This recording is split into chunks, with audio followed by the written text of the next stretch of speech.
Recording. Yep. And just get a level check from you. Oh, 1, 2, 3, 4. Yep, that's fine.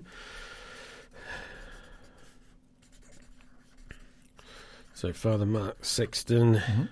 Okay. Rightio. And at the end, Father, I just ask you for an Easter message or a blessing that you'd like to give for everyone and, sure. and all that. Okay. That's all going. Go back to that. Here, and there's no time limit. We'll just go for how we go. Okay. All right, here we go. And welcome back to Flow FM's Good Friday programming. And we were speaking to a variety of people this morning, and I'm joined right now by Father Mark Sexton. Father Mark, thank you for joining us today. Thank you for inviting me. It is our pleasure. So just tell me the area that you cover in there, because I understand it's like Flow FM broadcasts far and wide. You also go far and wide. Yeah, it's about 8,000 square K. It was originally in 2010 we brought together what had been 4 parishes. So what had been the Barossa Valley, Kapunda, Hamley Bridge and Balaclava we brought together. Yep. So we've got the church in Uriutpa, Freeling, Kapunda, Tarlee, Malala, Hamley Bridge, Balaclava and Port Wakefield. The oldest standing church is St Vincent de Paul in Port Wakefield, which was built 1870. It was the very first stone building to be constructed in Port Wakefield. Okay. Then you go to St John and Paul at Tarlee, which is 1874, St Malachy's Malala 1882, St Andrew at Balaclava 1888. Then you jump 1921 for Our Lady of the Nativity at Hamley Bridge, but that replaced a church built 1866. 1938, St Rose's at Kapunda, but the original church Kapunda was built in 1849. Okay. So Kapunda is actually one of the oldest Catholic communities in the state. Which understands all the miners and all the mining community that's settled there, and part of my heritage coming through Kapunda as well, so I understand that. So all these churches, and we were talking before we started about old churches in the UK and all that. Yeah. So you have a love of these old churches. I can just tell that if I started talking about old churches, I feel about 3 hours later we'd finish and we would only scratch the surface. That'd be the prologue. I have a feeling about that. Yeah, I could sense that. And then, what is it about an old church when you walk in there? And I've just found, and we were talking about the ones that I visited in the UK, and I remember going to school in Adelaide, and we went to Rosary Church in Prospect. Oh yes, yeah. And there was just something about when you walk in there that this enormous sense of calm and just a feeling in there that just made you feel different. So, what is it about these old churches? The example I give when we do a workshop with the children who will celebrate confirmation, First Communion, I say a church, it's a bit like a virtual reality tour. Mm-hmm. And particularly a Catholic church, whenever you walk in, whatever style of architecture you're looking at, whether it be Romanesque, Gothic, Neo-Gothic, Neo-Romanesque, Baroque, whatever, the whole architecture is designed to focus your attention towards the altar and the sanctuary. Yep. Everything, your eyes just drawn that way automatically. And with the likes, for example, of St Rose's and Our Lady of the Rosary at Prospect, you're also often your eyes drawn upwards. Yeah. Just the way the building's shaped. Yep. And we also make a lot of use of art and like you say, in stained glass windows. Yep. And there's a code for that with the statues as well. If you know the code, you can look somewhere and say, oh yeah, that's St Patrick, that's St Catherine. Yep. And all those things together, they help create that atmosphere. And that's so you've got the Stations of the Cross, which were developed in the 1500s to allow people who could not afford to go to the Holy Land, they could, in their imaginations, walk with Jesus on the way of the cross from Pilate to the tomb. And that's one of the devotions, particularly during Holy Week. People pray the Stations of the Cross. What is it about a modern church like, and I'll use this as my reference point, the Catholic Church in Liverpool? It is not like anything else I've ever been into or ever seen. Yeah. So you go from these old churches, and now you've got this incredibly modern one. How do you feel the same about the modern church? Most of them. There's a couple. The one in Liverpool you're referring to, it's nicknamed Paddy's Wigwam. Okay. Because Paddy was the Archbishop at the time. Yep. And he wanted something different. This is he got it. He got it. Yeah. And as you say, it's in the round. Yes, yeah. But still everything is focused towards the altar in the sanctuary. And despite the fact I think it can hold 3,000, you're never more than 20 metres from the altar, wherever you are. And you also have a lot of side chapels, as you know. Yeah. And that means when you've got a small group, you can have an intimate mass and you're not overwhelmed by what's around you. I mean, I've got a friend who laughs when she tells the story of the first time I ever went to St. Peter's in Rome, and I was so looking forward to it that I was afraid that I'd be disappointed. Yep. And I walked in and I was absolutely gobsmacked. And the bit she laughs about is it was a good 5 minutes before I spoke. Yep. Somehow people who know me always find that funny. Yep. But even though it's so large, you don't feel a mite. Yep. At least I don't. I feel even though it's, I mean, you could fit Parish shopping centre into St. Peter's, but you don't feel overwhelmed. At least I don't. Yeah, no, I know what you mean. Yeah, well, that's how I felt in the churches that we went to. We went to the Anglican church in Liverpool as well, and even the massive size of that. And I didn't feel overwhelmed or anything. I just felt very calm, and I just enjoyed the experience. And the Liverpool church, it was just so different, and just wrestling with it. But but you're right, with the altar in the middle, and no matter where you looked, your eyes just kept drawing back to it. So, that was a very interesting experience, and thanks for discussing that as we digress off of our main topic, but I'm happily to do that.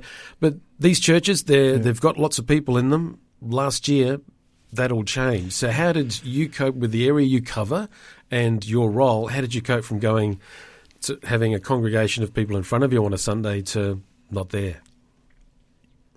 That was hard. Yeah. That was hard. We eventually went with, we tried Zoom, but that didn't work too well for us. So what eventually I did was I was able to stream the Mass on our Parish Facebook page. Okay. And what I did was 10 o'clock every day, I just celebrated. Yeah. And what was amazing was the number of people. We had people, apart from the parish itself, we had people from Sydney, Myanmar, Kenya, Texas, Michigan. Wow. Coming in to participate, to pray with us. But Easter itself, it just felt wrong to be in that church on my own. Well, God and I. We've got a retired priest, Monsignor John Swan, who's originally from Kapunda, so he's gone back there, and he joined me. But as I said, it just felt so wrong not to have the community physically present. So I'm really grateful that now they've lifted a lot of the restrictions. As of next Tuesday, there's now no restriction to how many you can have in your church, provided. Okay. Yep. But they're telling us that if you have more than half full, then you need to wear masks. Okay. Still no congregational singing, though. No singing? No congregational singing. You can have a small group do it. Yeah, okay. And no shaking hands, and not allowed to use holy water, which I regret because as the parishioners would know, I rather enjoy sprinkling holy water on people. And you're not allowed to do that. Okay, I understand that. Yeah. Understand that. And I get it, and I can tell with the emotion in your voice, it really did bother you. Oh, very much so. It really hit in a place. And I know my late grandfather, he looked forward to every Sunday, not just for the going to church and the message and whatever was being the sermon of the day, but for him it was the social side of it, because he could see sometimes, and I'll use this as an example for him, during wintertime, he said, a few of us sort of drop off because it gets a bit cold and we've got a bit chesty, so we stay home. And so you don't see anyone. Then you do see them and you play catch up, and that to him was what it was all about. And I just know that had he been alive last year, it would have killed him not to be able to have that social aspect. How did you create that social aspect with people knowing you couldn't be there with them? How did you overcome that hurdle? It was mainly the use of the parish Facebook page, being able to contact with people that way. And of course, an advantage of being in a rural area, as I went out walking, we could see each other at a distance and wave, or at the 1.5 metres. So that helped. If I'd been in a backyard, or if I had a city and you had 4 walls, I really don't know how I would have coped. Yeah. Interestingly, there were 2 ways in the UK. The Anglican bishops decided that when they went into lockdown, that they were not allowed to have services in the churches, even doing it via Zoom or whatever. Yeah. If they did it, they had to do it from their home or somewhere. In the Catholic churches, the bishops decided that they could do it from the church. Okay. So that had the advantage, a certain amount of familiarity. And I know one parishioner bailed me up about, because she noticed something in the streaming which she couldn't remember where it was in the church, Our Lady of the Valley. And I said, well, you're getting it in reverse that way. Yeah. And, right. But I know from talking to parishioners, they, apart from the Eucharist, or being able to watch the Eucharist, they appreciated being able to see the place that they knew. Yeah. The crucifix and the window we've got there, Our Lady of the Valley.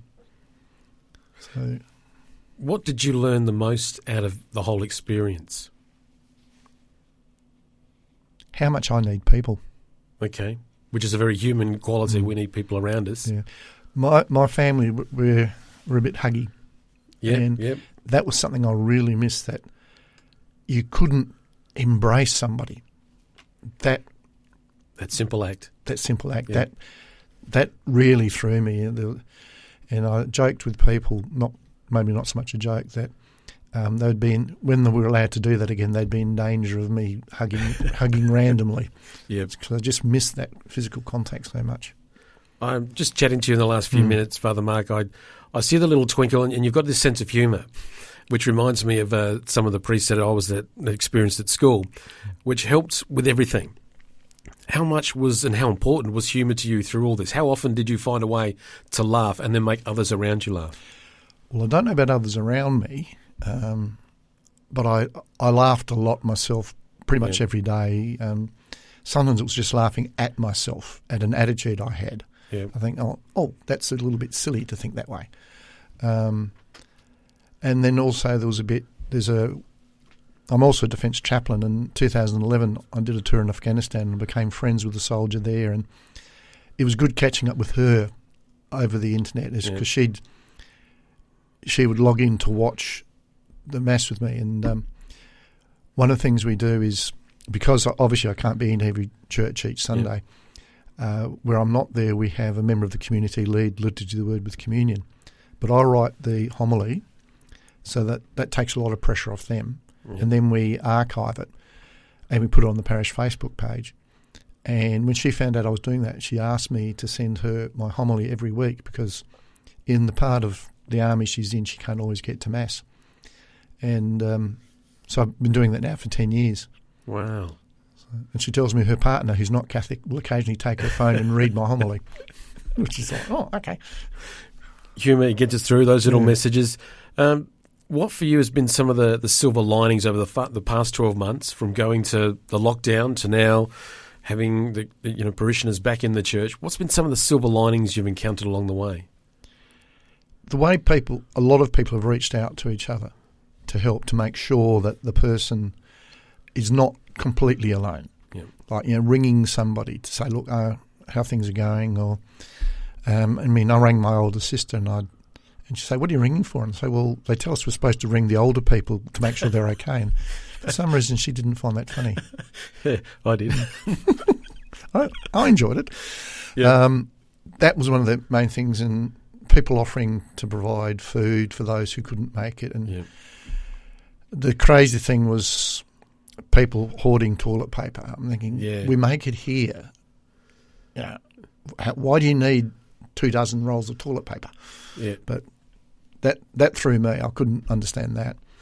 You're not the only one. When we had that little lockdown, I found it amusing that, I stopped off at a winery on the way home to stock up, because I was as you do. Yeah, in the Barossa Valley particularly. But I found all these people queuing up to top up their petrol tanks, and I'm thinking, but we're not supposed to move for 5 days. Why are you topping up? Topping up your alcohol, I could see. Yeah. the priorities of some people. I can never quite get it. What about for you to nursing homes and the elderly that cannot get it? How did you manage to keep in touch with those? Because you would have not been allowed to go in there. How was that for you? That was really hard because, I mean, I've been asked to visit a person at one nursing home, but when they're only allowed 2 visitors a day, and you don't want to be one, which means a member of the family can't go. Yeah. That was very difficult. So I was quite grateful when they relaxed that one a bit. Yeah. And there's one where we can celebrate Mass, but we can't give communion. Okay. Others where we can. So the different nursing homes have got different rules, which, is how things work, but it does get a bit confusing that way.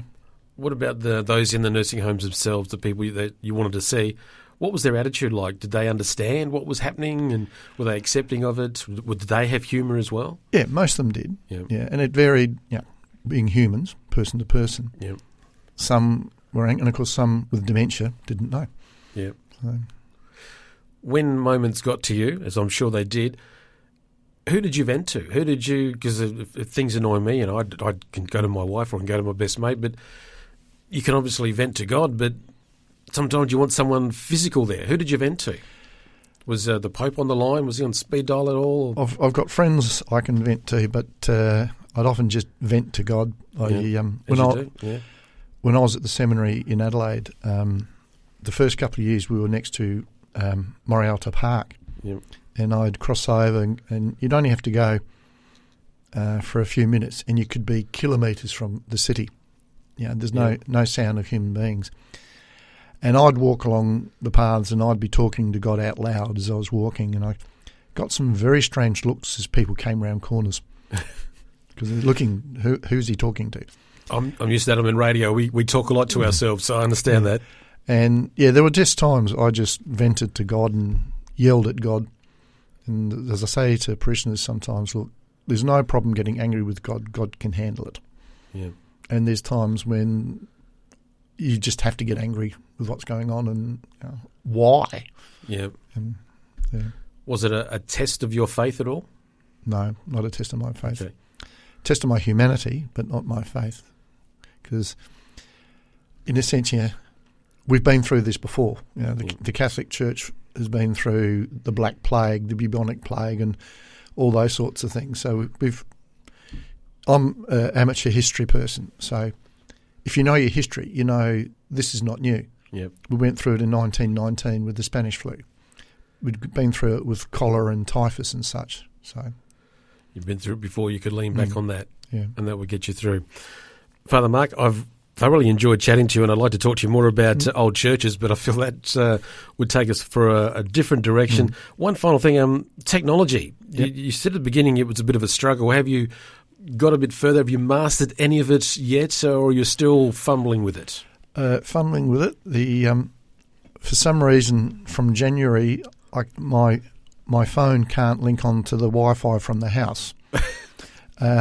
March through to January was no problem. In the house, it's fine. It's in the church. But it gets a signal from places that are further away. So I've got to get around to contacting Telstra to say, look, there's something wrong with this modem. So once I've got that done, then I'll go back to... I was using the iPad, but for some reason that would sometimes drop out. And then the phone did. It worked. And I found myself 5 words I never thought I would hear myself say. I bought myself a selfie stick. To put the phone on to film it. Like, You're part of that generation now. Father Mark, thank you so much for spending time with us. Before you go, I would like, for all the Flow listeners, all of those of us listening right now, I'd love to get your Easter message for us, if you could, please. The gospel this Sunday is the Passion, and of course we go through that on Good Friday and Holy Saturday night. And the gospel finishes with Jesus in the tomb. And a lot of the last 12 months, I felt like I was in a tomb. And I think probably a lot of people felt a bit like that. And we can be tempted to jump very quickly from the Passion to the resurrection. But we need to take time sometimes to be in the tomb, because that prepares us. It was that time in the tomb that led to the resurrection. And so I think part of Easter, let's not be too quick to jump to the Easter eggs and the hot cross buns and the resurrection. But it was part of being human. He was born, and today's the Feast of the Annunciation, where Gabriel came to Mary. He went through all of what it means to be a human. And as I said this morning, that one of the hardest things about the Christian faith is this belief, God became flesh. Fully and absolutely.